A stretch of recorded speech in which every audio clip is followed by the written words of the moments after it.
अगला जो आपका थर्ड क्वेश्चन है बच्चों, वो भी ऐसा ही है। इसमें लिखा है find 5 rational numbers between 3/5 and 4/5। ऊपर वाले क्वेश्चन नीचे वाले क्वेश्चन में थोड़ा डिफरेंस ये है कि ऊपर वाले में ओनली 3 लिखा था, ओनली 4 लिखा था। अब जो नंबर दिया है आपको वो अपॉन में दे दिया है, 3/5 और 4/5। इन दोनों नंबर्स के बीच में आपको कितने रेशनल नंबर फाइंड आउट करने हैं? 5। कितने? 5। तो बच्चों आप ऊपर नीचे किस से मल्टीप्लाई करोगे? 6 से। 5 का एक प्लस कर दो, कितने बन गए? 6। तो 6 से आपको मल्टीप्लाई करना है, ऊपर न्यूमरेटर में भी और डिनोमिनेटर में भी। ऐसे ही इसमें भी ऊपर न्यूमरेटर में भी 6 से मल्टीप्लाई करो, डिनोमिनेटर में भी 6 से मल्टीप्लाई करो। यानी पहले हम क्या लिखेंगे? 3/5 को 6 से ऊपर नीचे मल्टीप्लाई करके नोट करेंगे।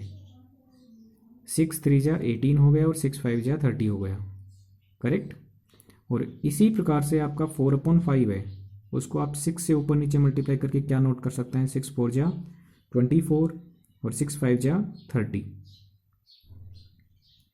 तो आप 3/5 को कैसा समझोगे? 18/30, क्योंकि हमने ऊपर नीचे मल्टीप्लाई कर लिया तो इसकी इक्विवेलेंट फ्रैक्शन बन गया। इसका इक्विवेलेंट फ्रैक्शन बना लिया हमने 6 से ऊपर नीचे मल्टीप्लाई करके। और 4/5 को आप इक्विवेलेंट फ्रैक्शन बना दोगे कितना? 24/30।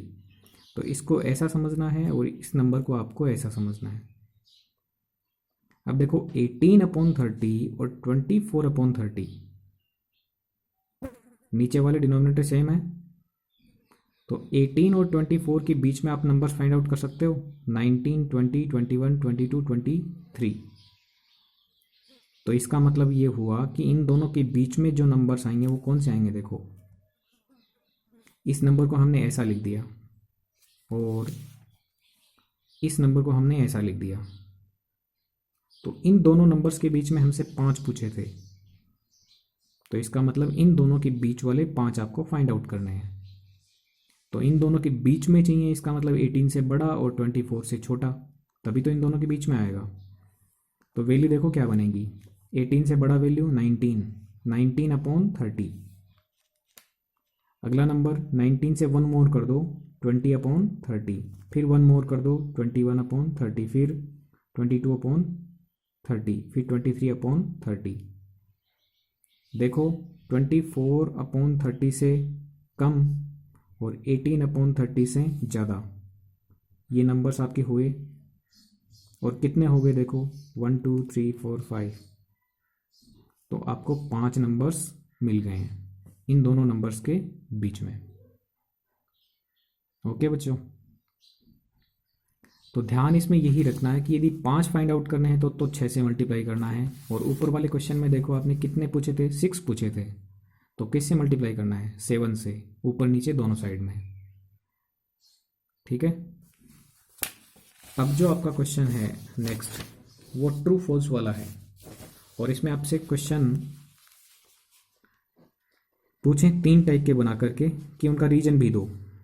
यदि आपको ट्रू लग रहा है तो भी बताओ कि क्यों ट्रू है, और यदि फॉल्स लग रहा है तो भी बताओ कि फॉल्स क्यों है।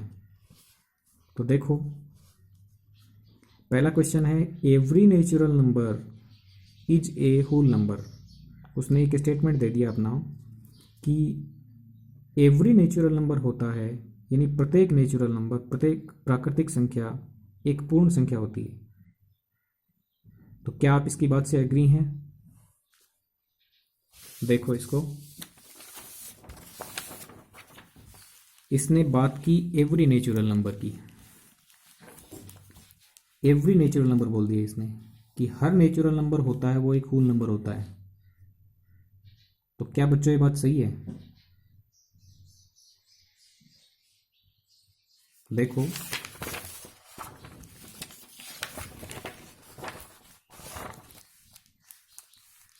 आप ये जानते हो कि जो होल नंबर होते हैं वो हमारे 0 से लेके इनफाइनाइट तक होते हैं, 0 1 2 3 4 up to infinite.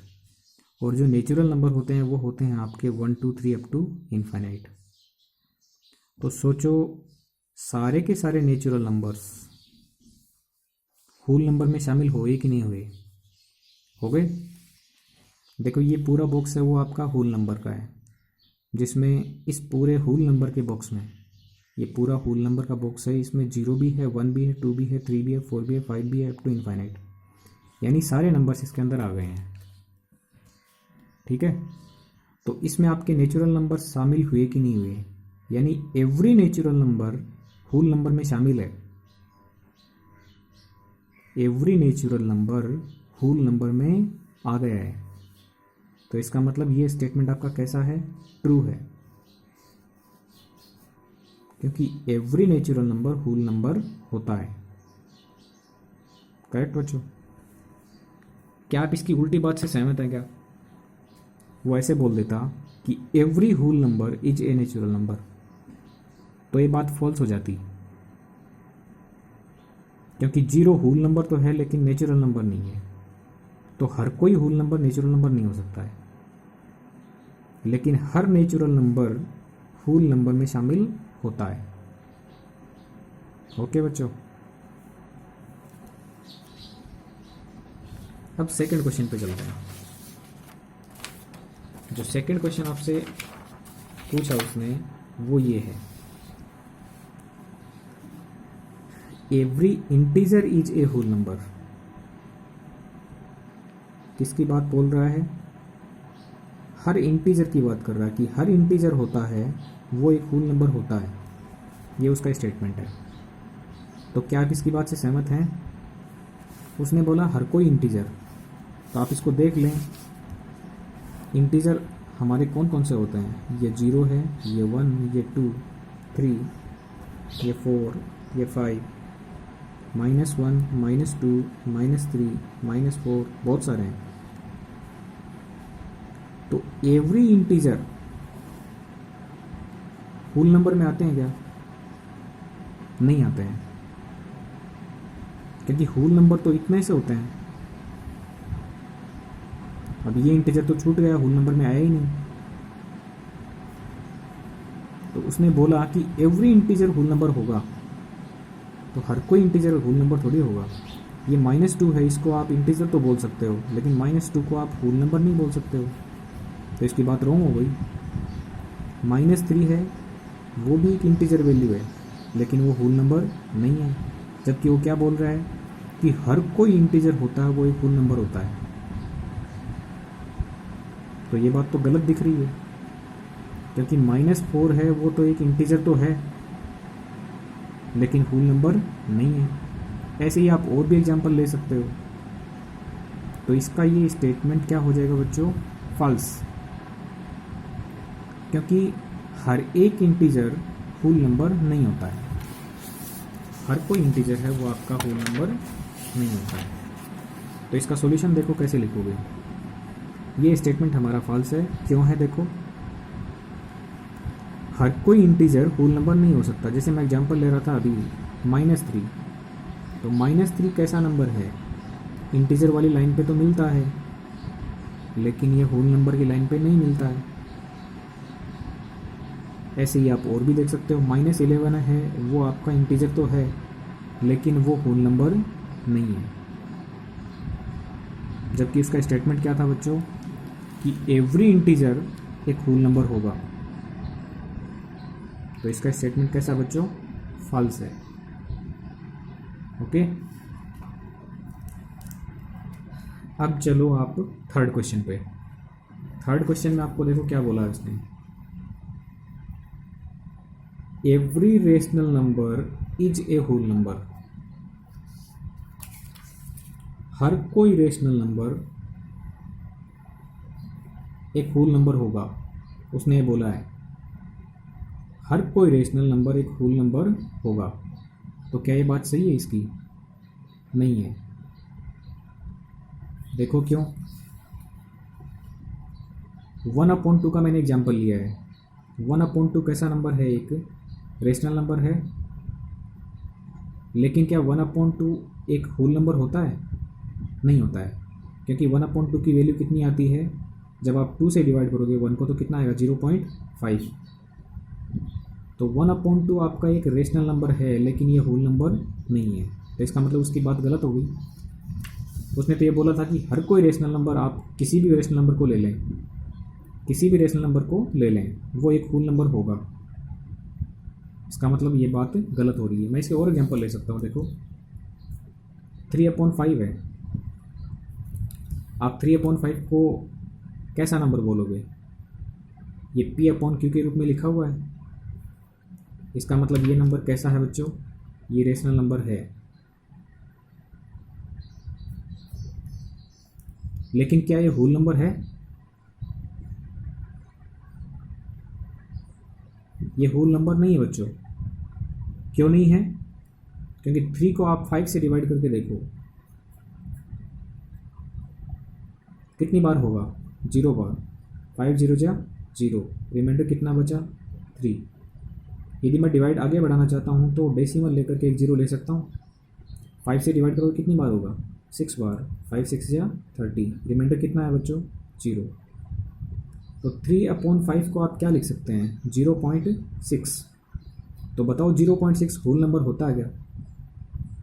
Whole number वाली लाइन जब आप ड्रॉ करोगे तो आपको ये दिखेगा 0, ये 1, ये 2, ये 3, ये 4। यहाँ पर तो सीधे सीधे नंबर दिखाई दे रहे हैं। 0.6 का मतलब क्या हुआ? 0.6 यहाँ पे, तो यहाँ वाला नंबर तो होल नंबर होता ही नहीं है हमारा। करेक्ट।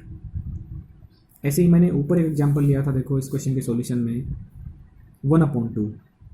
तो आप जानते हो कि 1/2 होता है, वो P/Q के रूप में लिखा हुआ है। तो इसका मतलब ये नंबर कैसा है? आपका रेशनल नंबर है। लेकिन 1/2 के लिए आप इसको डिवाइड करके देखो। 1 को डिवाइड करो किससे? 2 से। 0 टाइम होगा, 2 0 जा 0, रिमाइंडर कितना आएगा? 1। यदि डिवाइड को मुझे और आगे बढ़ाना है तो मैं डेसिमल लेके एक 0 ले सकता हूँ। 2 5 जा कितना बना बच्चों? 10, रिमाइंडर कितना आया? 0। तो 1/2 को मैं 0.5 लिख सकता हूँ। तो बताओ बच्चों, होल नंबर वाली लाइन पे, ये होल नंबर वाली लाइन है, तो इस लाइन पे कोई आपको 0.5 दिखाई देगा? क्योंकि होल नंबर ये होता है, ये भी होल नंबर होता है, ये भी होल नंबर होता है, ये भी होल नंबर होता है, ये भी होता है। जो पूरे पूरे नंबर हैं वो होल नंबर होते हैं। 0.5 कहाँ पे? बीच में आएगा यहाँ पे, तो ये एक होल नंबर की कैटेगरी में नहीं होता है। लाइन पे तो होता है, लेकिन होल नंबर थोड़े होता है। तो इसका मतलब 1/2 के रूप में यदि नंबर है तो वो रेशनल नंबर है, और इसको बदल दिया आपने 0.5 में, तो वो एक होल नंबर नहीं है। करेक्ट। तो ऐसे आपको इन क्वेश्चंस के आंसर देखने हैं। एवरी का मतलब होता है प्रत्येक, तो हर कोई रेशनल नंबर की बात कर रहा था ये। तो कोई ज़रूरी नहीं है कि हर कोई रेशनल नंबर है वो एक होल नंबर हो। ये भी कोई ज़रूरी नहीं है कि हर कोई इंटीजर है वो होल नंबर हो। लेकिन ये पक्का होगा कि जो हर नेचुरल नंबर होता है वो होल नंबर में आता है। ओके बच्चों, तो इसको बार बार आप देखते रहना, क्वेश्चंस को, इनको रिवाइज करते रहना। आपकी एक्सरसाइज 1.1 कंप्लीट हो चुकी है आज। Thank you very much.